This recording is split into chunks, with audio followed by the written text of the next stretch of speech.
محترم حاضرین، میں نے آپ کے سامنے قرآن کریم کی ایک آیہ رحمت جس کو تلاوت کرنے کا شرف حاصل کیا۔ رب ذوالجلال اس آیت رحمت میں دنیا کی ہر چیز سے بڑھ کر اللہ اور اللہ کے رسول اور جہاد فی سبیل اللہ کے ساتھ محبت کرنے کا حکم فرما رہا ہے۔ سبحان اللہ، سبحان اللہ۔ فرماتا ہے کہ پیارے حبیب فرما دیجئے کہ اے لوگو، اگر تمہارے باپ اور تمہارے بیٹے، تمہارے بھائی، تمہاری عورتیں اور تمہارے قبیلے اور تمہاری کمائی کے مال اور تمہاری وہ تجارتیں کہ جن کے نقصان کا تمہیں خطرہ رہتا ہے اور تمہارے پسندیدہ گھر اگر اللہ اور اللہ کے رسول اور جہاد فی سبیل اللہ سے زیادہ تمہیں محبوب ہے تو اللہ کے عذاب کا انتظار کرو۔ یعنی اس آیت کریمہ میں رب ذوالجلال اللہ اور اللہ کے رسول اور جہاد فی سبیل اللہ کے ساتھ دنیا کی ہر چیز سے بڑھ کر محبت کرنے کا حکم فرما رہا ہے۔ اور یہ بھی خیال رہے کہ اللہ کی محبت، حضور کی محبت کی آپس میں لازم و ملزوم۔ سبحان اللہ، بے شک۔ نعرہ تکبیر، نعرہ رسالت، نعرہ تحقیق، نعرہ حیدری، نعرہ غوثیہ، نعرہ تکبیر۔ سبحان اللہ۔ یعنی محبت مصطفیٰ ہی محبت خدا ہے۔ بے شک، بے شک۔ اور رہا جہاد، تو جہاد بھی اس وقت تک قبول نہیں ہو سکتا جب تک دل میں میرے حضور کی محبت جلوہ افروز ہے۔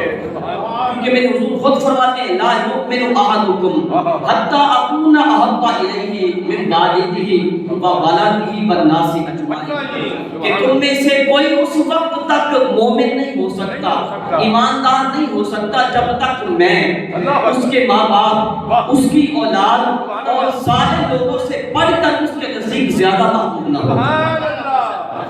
تو جب ایمان ہی نہ ہو تو پھر جہاد کیسا؟ تو اس سے یہ معلوم ہو گیا کہ ہر عمل کی روح ایمان ہے، یعنی تمام اعمال کی روح ایمان ہے، اور ایمان کی روح میرے حضور کی محبت ہے۔ قلندر لاہوری بولے، کہنے لگے مغز قرآن روح ایمان جان دین از حب رحمت للعالمین۔ قلندر لاہوری کہتے ہیں کہ قرآن کا مغز بھی محبت مصطفیٰ اور ایمان کی روح بھی محبت مصطفیٰ ہے، اور اقبال کہتے ہیں کہ دین کی جان بھی محبت مصطفیٰ۔ نماز سے پوچھا کہ بتا نماز تیری روح کیا ہے، تو جواب آیا کہ میری روح ایمان ہے۔ اور زکات سے پوچھا زکات تو بتا تیری روح کیا ہے، اور کہا ایمان۔ حج سے پوچھا تیری روح کیا ہے، کہا ایمان۔ روزے سے پوچھا کہ بتا تیری روح کیا ہے، جواب آیا ایمان۔ جب ایمان سے پوچھا بتا تیری روح کیا ہے، جواب آیا اور حب رحمت للعالمین۔ سبحان اللہ، بے شک۔ کوئی انسان ہو کے محبت نہ کرے، اس جیسا کوئی بدبخت ہو سکتا ہے؟ میرے حضور کے ساتھ تو جانور بھی محبت کرتے ہیں، بلکہ خشک لکڑیاں اور بے جان پتھر بھی محبت کرتے ہیں۔ حضرت جابر رضی اللہ تعالیٰ عنہ فرماتے ہیں کہ مسجد نبوی شریف کا بھی ممبر نہیں بنا تھا، اور جانے کائنات ایک خشک تنے کے ساتھ ٹیک لگا کے خطبہ ارشاد فرمایا۔ جب مسجد نبوی کا ممبر بنا، جان رحمت ممبر پہ جلوہ فرما ہوئے تو وہ خشک تنا صحابہ فرماتے ہیں کہ دردناک آواز کے ساتھ رونے لگا۔ میرے حضور ممبر سے نیچے تشریف لائے، اس کو سینے سے لگایا، فرماتے ہیں جب جانے کائنات نے سینے کے ساتھ چمٹایا لگایا، اس کو سکون مل گیا، اور چپ کہہ گیا۔ میرے حضور نے فرمایا اگر میں اس کو سینے سے نہ لگاتا تو یہ قیامت تک کسی طرح ہی ہوتا ہے۔ آقا کریم نے اس کو فرمایا، اس خشک تنے کو فرمایا بتا، وہ محبت مصطفیٰ میں رونے والا تنا، اس کو فرمایا بتا اگر تو چاہے تو تجھے پھر ہرا بھرا کر دے کہ لوگ پھر تیرا پھل کھایا کریں، اور اگر تو چاہے تو تجھے جنت میں لگا دے۔ اس نے کہا حضور جنت میں لگا دے۔ صحابہ فرماتے میرے حضور نے اس کو کٹوا کے اپنے قدموں میں دفن کروا دیا۔ پتہ یہ چلا جنہوں مل جائے قربت سونے دی وہ رب دے قریب ہو جانتا ہے، جنہوں مل جائے قربت سونے دی وہ رب دے قریب ہو جانتا ہے، جڑا ہووے دور محمد وہ رب تو بھی دور ہو جانتا ہے۔ میراج کی رات رب ذوالجلال نے جبرائیل امین کو حکم فرمایا کہ جبریل جاؤ جنت میں اور میرے محبوب کی سواری کے لیے ایک براق لے آؤ۔ جبرائیل امین جنت میں آئے اور 40,000 براق موجود ہیں اور ایک سے ایک بڑھ کر حسین و جمیل ہے۔ جبرائیل امین سوچتے ہیں کہ براق تو سبھی خوبصورت بھی ہے، دلکش بھی ہے، مگر خواجہ کونین کی سواری کے لیے کون سا براق لے کے جاؤں؟ ابھی یہ سوچ رہے تھے کہ نگاہ اٹھی اور دیکھا کہ ایک کونے میں ایک براق سر کو جھکائے آہوزاری کر رہا ہے۔ توجہ ہے نا آپ کی؟ ایک براق سر کو جھکائے رو رہا ہے۔ جبرائیل امین اس کے پاس گئے اور اس سے جا کے پوچھا کہ براق آج تو خوشی اور مسرت کا موقع ہے، آج تو خوشی کا وقت ہے مگر تو پریشان رو رہا ہے۔ سبحان اللہ۔ تو اس محبت مصطفیٰ میں رونے والے براق نے کہا اے جبرائیل، کسی کو اپنے حسن پہ ناز ہوگا، کسی کو اپنے رنگ پہ مان ہوگا، اور کیا ہے کہ کسی کو اپنی طاقت پہ فخر ہوگا، مگر میرے پاس تو کچھ بھی نہیں ہے۔ اگر میرے پاس بھی کوئی حسن و طاقت ہوتا تو میں بھی آج کیا ہے کہ مجھے بھی کوئی امید ہوتی، اگر میرے پاس میرا بھی کوئی رنگ ڈھنگ ہوتا تو مجھے امید ہوتی کہ سرور کونین کی سواری کے لیے مجھے منتخب کیا جائے گا، مگر وہ کسی عاشق نے کہا ٹوٹے دلوں کے سہارے محمد۔ توجہ ہے آپ کی؟ ٹوٹے دلوں کے سہارے محمد، بے چاروں کے چارے محمد۔ پھر وہی محبت مصطفیٰ میں رونے والا جو براق تھا میرے حضور کی سواری کے لیے اسے ہی منتخب کیا ہے۔ تو حضور کے غلاموں کو براق میرے حضور کی سواری کے لیے کس لیے آہوزاری کرتا تھا؟ اس سے وہ جانتا تھا جنہوں مل جائے قربت سونے دی اور رب دے قریب ہو جانتا ہے، جنہوں مل جائے قربت سونے دی اور رب دے قریب ہو جانتا ہے۔ اور پھر یہ بات مقدر کی ہے کہ ان کے انداز حسینوں کو سکھائے نہیں جاتے، جو امی لقب ہوں وہ پڑھائے نہیں جاتے، ہر ایک کا حصہ نہیں دیدار کسی کا، وہ جان کو محبوب دکھائے نہیں جاتے۔ نعرہ تکبیر، نعرہ رسالت، نعرہ تحقیق، نعرہ حیدری، نعرہ غوثیہ۔ سبحان اللہ، سبحان اللہ۔ مدینہ پاک میں رہنے والے ایک یہودی کا ایک لڑکا دل میں ہمارے حضور کی محبت کو بسائے ہوئے ہے۔ توجہ ہے آپ کی میری طرف؟ دل میں میرے حضور کی محبت کو بسائے ہوئے ہیں، مگر گھر والوں کا بھی خوف ہے اور برادری کا بھی ڈر ہے کہ اگر کسی نے ان کی محفل میں آتے جاتے دیکھ لیا تو پھر خیر نہیں ہے، مگر موقع پا کے مسجد نبوی کے دروازے کے پاس سے گزرتا ہے کہ کسی طرح جانے تو عالم کا دیدار ہو جائے۔ بار بار جاتا ہے، کبھی دیدار ہو جاتا ہے، کبھی اسی طرح واپس لوٹ آتا ہے، مگر محبت مصطفیٰ اور عشق مصطفیٰ کی وہ آگ چنگاری کی طرح سلگ رہی تھی، اللہ اکبر۔ اسی طرح دن گزرتے رہے۔ وہ دن بھی آ گیا کہ چہرے کا رنگ اتر گیا، آنکھوں کی نیند اڑ گئی، مگر دل کھول کے رو بھی نہیں سکتا تھا، کیونکہ پتہ چل جاتا قبیلے والوں کو، دل کھول کے رو بھی نہیں سکتا تھا۔ آخر محبوب کے فراق نے اس عاشق زار کو بیمار کر دیا۔ باپ نے بڑے علاج کروائے، وقت کے بڑے بڑے طبیب آئے مگر افاقہ نہ ہوا، کیونکہ اگر جسم و تن کی بیماری ہوتی تو دوا کام آتی، یہ تو مریض عشق تھا اور مریض عشق میں دوا کہاں کام آئے۔ کسی عاشق نے کہا حکیمہ طبیبہ نے بس دیے کر، میری مرضا اور کوئی بھی حال نہیں، دکھاؤ اسی اپنی صورت پیارے۔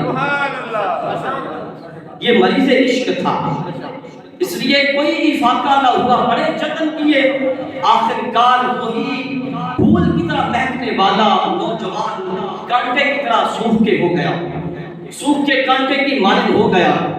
ماں چار پئی پکڑ کے روتی ہے، باپ پاگلوں کی طرح بازار میں چکر لگاتا ہے۔ جب دیکھا باپ نے کہ میرے بیٹے کی زندگی کی آخری گھڑیاں ہیں تو منہ کان کے قریب کیا اور کہا میرے لال اگر کچھ کہنا چاہتے ہو تو کہو۔ بیٹے نے کہا ابا جان میرے ساتھ وعدہ کریں آپ کہ آپ میری اگر کچھ کہوں تو میری زندگی کی آخری خواہش پوری کریں گے۔ کہا میرے دل کی ٹھنڈک، یہ بھی وقت کوئی وعدہ لینے کا ہے، تیری خواہش پہ جان قربان کرنے کے لیے تیار ہوں۔ توجہ ہے آپ کی؟ بیٹے نے کہا کہ ابا جان کچھ سالوں سے محمد عربی کی محبت اور حقیقت اپنے دل میں بسائے ہوئے ہو. کچھ سالوں کے ساتھ میں محمد عربی کے ساتھ محبت رکھتا ہوں مگر آپ کے ڈر کی وجہ سے اس کا اظہار نہیں کر سکتا. جب آپ نے سنا تو غصے سے لال پیلا ہوا مگر فوراً قابو پایا غصے پہ کیونکہ بیٹے کے ساتھ وعدہ کیا تھا. کہا بیٹے بے شک یہ میرے لیے سخت ناگوار ہے لیکن اس خیال سے کہ کہیں تو اس دنیا سے حضرت زدہ نہ جائے اس لیے جا رہا ہوں تیری خواہش کی تکمیل کے لیے. بے شک کل صبح اسرائیلی برادری میں مجھے مجرم ہی کیوں نہ کہا جائے. دربار مصطفیٰ میں حاضر ہوا اور جا کے آواز دی کہ محمد عربی کو ملنا چاہتا ہوں صلی اللہ علیہ وسلم. تھوڑی دیر کے بعد کونین کے گلا سامنے جلوہ گر ہوئے اور فرمایا کیوں آیا ہے؟ تو عرض کیا کہ میرا ایک جوان سالہ بیٹا ہے وہ آپ کے ساتھ محبت اور عقیدت رکھتا ہے. اس کی زندگی کی آخری گھڑیاں اس کی آخری یہ خواہش ہے کہ چند گھڑیوں کے لیے تشریف لے آئیں تاکہ اسے مصطفیٰ کا دیدار کرتے ہوئے جان نکل جائے. جب میرے حضور نے یہ سنا تو سیاوت کو فرمایا آؤ اس جوان کی عیادت کر کے آئے. ادھر میرے حضور خوش قسمت نوجوان کی چارپائی کے پاس پہنچے. ادھر باپ نے کہا بیٹے آنکھیں کھول تیری محبت کے مرکز و محمرہ آ گئے. بس اس آواز میں یوں لگتا تھا کہ جاتی ہوئی روح واپس پلٹ کے آ گئی.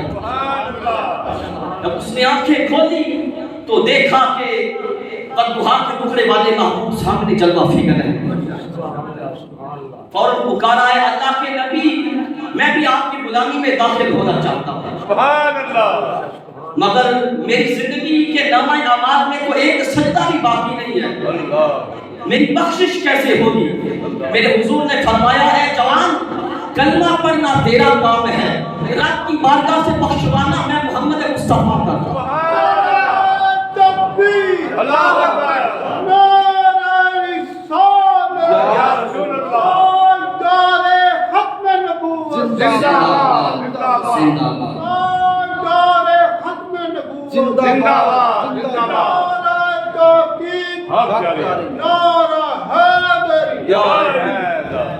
لجپال میری پرید نو توڑ دے جدی باں پھڑتے انہوں چھوڑ دے.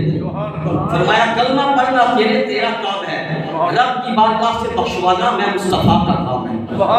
اس نوجوان نے کلمہ پڑھا جان جانیہ خدی کے سپرد کر دی. اب آپ نے عرض کیا حضور اب یہ میرا جنازہ نہیں اب یہ اسلام کی مقدس ضمانت ہے. اس لیے اب یہ میرے دروازے سے نہیں اٹھے گا آپ کے در دولت سے اٹھے گا. میرے حضور نے صحابہ کو ارشاد فرمایا اب اس کا جنازہ مدینے کی گلیوں سے اٹھے گا. عاشق کا جنازہ ہے ذرا جھوم کے نکلے محبوب کی گلیوں سے ذرا گھوم کے نکلے. جب اس نوجوان کا میرے حضور کے ساتھ محبت کرنے والے جوان کا جنازہ اٹھا مدینہ کی گلیوں میں ہجوم کا یہ عالم تھا کہ ایک دن دھرنے کی جگہ نہیں تھی اور جانے کائنات بھی انگلیوں کے بل چل رہے تھے بچوں کے بل چل رہے تھے. سیامی نے دیکھ کے عرض کیا کہ حضور یہ کیا ماجرا ہے میرے حضور یہ آپ ایسے کیوں چل رہے ہیں؟ جانے کائنات نے فرمایا آسمان سے رحمت کے اتنے فرشتے آئے ہوئے ہیں کہ پاؤں رکھنے کی جگہ ہے. نعرہ تکبیر. نعرہ رسالت. نعرہ رسالت. نعرہ ختم نبوت. نعرہ ختم نبوت. عاشق کا جنازہ ہے ذرا جھوم کے نکلے محبوب کی گلیوں سے ذرا گھوم کے نکلے. جنہوں مل جائے قربت سونے دی وہ رب دے قریب ہو جاتا ہے. جنہوں گڑا ہوئے دور محمد وہ رب کو بھی دور ہو جاتا ہے. اور اب آپ کو میرے حضور کی صحابہ کی محبت کی ایک جھلک بھی دکھا دوں سبحان اللہ کہ صحابہ نے حضور کے ساتھ کیسے محبت کی. اللہ اکبر.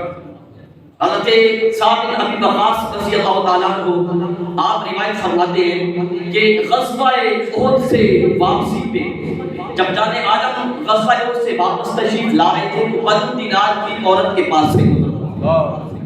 اسی جنگ میں اسی غزوہ احد میں اسی عورت کا شوہر بھی جنگ کرتے کرتے شہید ہو گیا تھا.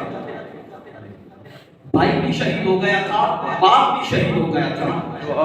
کسی نے بتایا اس عورت کو کہ آپ کا شوہر بھی اسی غزوہ میں شہید ہو گیا، آپ کا بھائی بھی شہید ہو گیا، آپ کا باپ بھی شہید ہو گیا، مگر اس صحابیہ کا حضور کی عاشقہ کا کیا جواب تھا؟ کہا یہ چھوڑو سب کچھ، یہ بتاؤ کہ حضور کا کیا حال ہے، حضور کیسے ہے، جامع عالم کا کیا حال ہے۔ صحابہ نے بتایا کہ حضور الحمدللہ ٹھیک ہے، جیسا آپ چاہتی ہیں حضور ٹھیک ہے، کہا مجھے حضور کا دیدار کرواؤ، مجھے جامع عالم کا دیدار کرواؤ۔ حضور کا دیدار، انہوں نے اشارہ کیا وہ ہے جامع رحمت، آقا کریم کا دیدار کر کے عرض کرنے لگی کل مصیبت بعد کا جلال، حضور اگر آپ سلامت ہیں تو وہ جگ سلامت ہے۔ اس لیے قلندر لاہوری نے کہا دو عالم سے کرتی ہے بیگانہ دل، عجب چیز ہے لذت آشنا۔ شوہر بھی شہید ہو گیا، بھائی بھی شہید ہو گیا، باپ بھی شہید ہو گیا، مگر ان کی پرواہ نہیں، پرواہ ہے تو بس پیارے مصطفیٰ کی پرواہ ہے۔ دو عالم سے کرتی ہے بیگانہ دل، عجب چیز ہے لذت آشنا۔ حضرت ابوبکر صدیق رضی اللہ تعالیٰ میرے حضور کے یار غار، میرے حضور کے یار غار اور یار مزار، جس کے سینے میں ٹھنڈ پڑی ہے زور کے ساتھ بولے ہر صحابی نبی جنتی جنتی، ہر صحابی نبی جنتی جنتی، ہر صحابی نبی جنتی جنتی، سبحان اللہ۔ ابو بکر کا نام سن کے اس کے سینے میں جتنی زیادہ ٹھنڈ پڑی ہے اتنا زور کے ساتھ بولے سبحان اللہ۔ حضرت ابو بکر صدیق رضی اللہ تعالیٰ عنہ آپ فرماتے ہیں کہ اسی غزوہ احد والے دن، غزوہ احد کے موقع پہ میں حضور کی بارگاہ میں حاضر ہوا، تو آقا کریم نے فرمایا اپنے چچا زاد بھائی حضرت طلحہ بن عبید اللہ کے پاس جاؤ۔ حضرت ابو بکر صدیق رضی اللہ تعالیٰ عنہ فرماتے ہیں کہ میں ان کے پاس آیا، ان کے جسم سے خون کافی نکل چکا تھا، اس وجہ سے ان پہ غشی طاری تھی، یعنی بے ہوشی کے عالم میں تھے، بے ہوشی کا عالم تھا۔ فرماتے ہیں ابو بکر صدیق میں نے ان کے چہرے پہ پانی کے چھینٹے مارے، جب چھینٹے مارے تو ان کو ہوش آیا، بے ہوشی عالم بے ہوشی سے باہر آئے، ہوش میں آئے تو فرماتے ہیں پہلا جملہ کیا تھا، ادھر ہوش میں ادھر پوچھنے لگے بتاؤ حضور کا کیا حال ہے۔ دو عالم سے کرتی ہے بیگانہ دل، عجب چیز ہے لذت آشنا۔ سمجھ نہیں آیا آپ کو میرا خیال؟ جس کو سمجھ آیا وہ زور کے ساتھ بولے دو عالم سے کرتی ہے بیگانہ دل تو عجب چیز ہے لذت آشنائی۔ اگر کوئی یہ کہے نا نہیں میرے بیٹے کو ایسا ہوگا، میں یہ تو نہیں کر سکتا، حضور کے لیے یہ کر سکتا ہوں، سمجھ لیں اس کو محبت دی گئی ہے۔ یہ قلندر لاہور نے فتویٰ سنا دیا ہے دو عالم سے کرتی ہے بیگانہ، عجب چیز ہے لذت آشنائی۔ جس کو محبت ہوتی ہے پھر وہ اپنے آپ کو بھلا دیتا ہے، وہ اپنا آپ ہی نہیں دیکھ لو کہ غشی کی حالت ہے، خون اتنا نکل چکا کہ بے ہوش ہے، جب ہوش آیا تو محبوب کا ہی پوچھا۔ سبحان اللہ سبحان اللہ سبحان اللہ۔ حضرت بلال حبشی رضی اللہ تعالیٰ عنہ نے مدینہ پاک ہی چھوڑ دیا اپنے، آقا کریم کی وصال پاک کے بعد حضرت بلال حبشی مدینہ پاک چھوڑ کے ملک شام چلے گئے تھے، کیونکہ پہلے مدینہ کی گلیوں میں میرے حضور کا چہرہ نور نظر آتا تھا، سبحان اللہ۔ پہلے دیدار مصطفیٰ ہوا کرتا تھا، مگر اب کیا ہے کہ انہی گلیوں میں محبوب کا بخلا نظر نہیں آتا، اس وجہ سے یہ گرم برداشت نہ کر سکے۔ محبوب کی فراق میں جو چوٹ لگی تھی اس کا صدمہ اتنا ہوا کہ مدینہ ہی چھوڑ دیا، ملک شام چلے گئے، مگر میرے حضور نے بھی دیدار عطا فرمایا۔ توجہ ہے آپ کی؟ حضور کے ساتھ محبت کرتے ہیں ہم سب؟ کس کس کو محبت ہے بتائیں؟ دعویٰ محبت ہو پھر مہے میں اتنا ٹھنڈا بیٹھا ہو، بات بھی محبوب کی ہو، دعویٰ محبت بھی ہو، سب سے بڑے عاشق ہیں۔ پھر بات سن کے یوں سم بکم عمیون، یہ عاشقوں کی علامت نہیں ہے میاں، عاشقوں کی علامت تو یہ ہے کہ جب محبوب کا نام آتا ہے نا پھر پروانے کی طرح جل جایا کرتے ہیں۔ میرے حضور نے دیدار عطا فرمایا بلال کیا وجہ ہے کہ ہمارے دیدار کے لیے نہیں آتے؟ اس سے پتہ یہ چلا کہ عاشق جہاں بھی رہے جس حال میں بھی رہے حضور کی نگاہوں میں رہتا ہے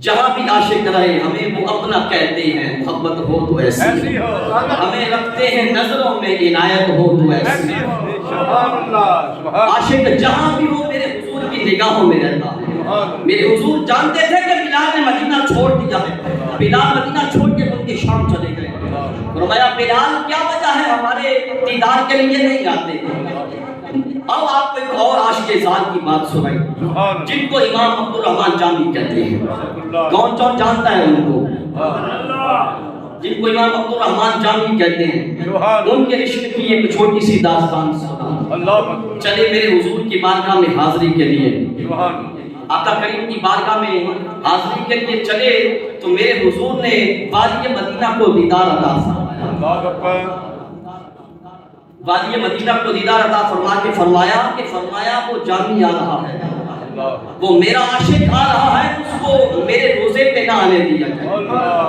کیونکہ وہ جس جذب اور کیف کے ساتھ آ رہا ہے اگر میرے روزہ پہ آ گیا تو اس کی دل جوئی کے لیے مجھے روزہ سے باہر آنا پڑے اس سے پتہ یہ چلا صرف عاشق نہیں میرے حضور عاشقوں کے دلوں کو بھی جانتے ہیں میرے آقا عاشقوں کے دلوں کی کیفیت کو بھی جانتے ہیں اس لیے بتانے